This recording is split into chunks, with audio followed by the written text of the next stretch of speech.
아시아나항공의 새로운 수장으로 한창수 아시아나 IDT 사장이 선임됐습니다. 어제 김수천 전 사장이 기내식 대란에 책임을 지고 사의를 표명한 데 따른 것인데요. 한창수 신임 사장은 재무통으로 아시아나항공이 당면해 있는 재무구조 안정화에 적격이라는 평가입니다. 정세미 기자와 살펴보도록 하겠습니다. 네, 정 기자. 아시아나항공이 이제 새로운 수장을 맞이했습니다. 한창수 신임 사장, 평가가 어떻습니까?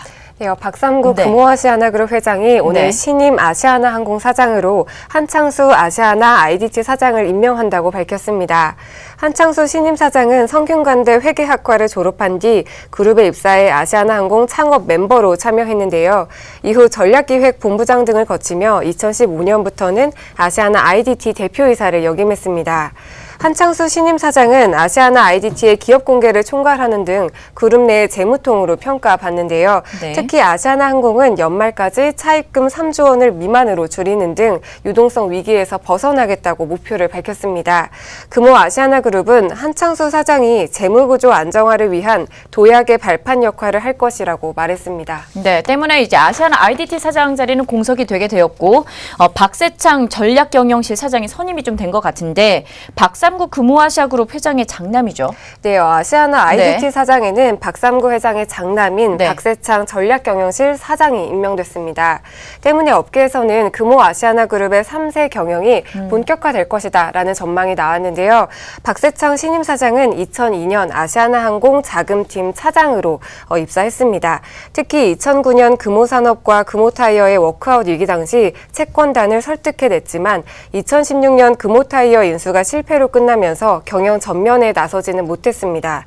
한 업계 관계자는 아시아나항공이 안정화된 후 박세창 사장이 본격적으로 거론될 것이라고 내다봤습니다. 네, 김수천 전 사장 같은 경우는 기내식 대란의 사태에 대해서 좀 책임을 지고 사의를 표명한 것을 두고 좀 꼬리 자르기 아닌가라는 의견이 분분한 것 같습니다. 네, 김수천 전 사장은 기내식 대란의 사태에 책임을 지고 사의를 표명했는데요.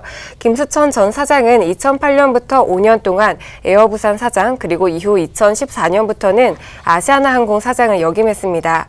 지난해 사장 임기가 만료됐지만 영업 실적과 재무구조 개선에 따른 공로를 인정받으며 연임에 성공했습니다.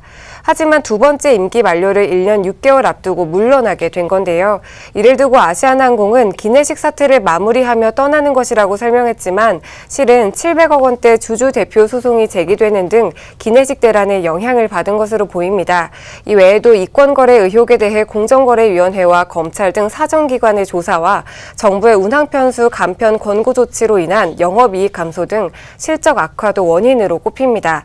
이를 두고 직원들 사이에선 박삼구 금호아시아나그룹 회장을 비롯한 경영진 전체가 책임을 져야 한다는 주장도 나오고 있습니다. 네, 새로운 수장을 맞은 아시아나항공을 지켜보도록 하겠습니다. 지금까지 정세미 기자와 함께했습니다.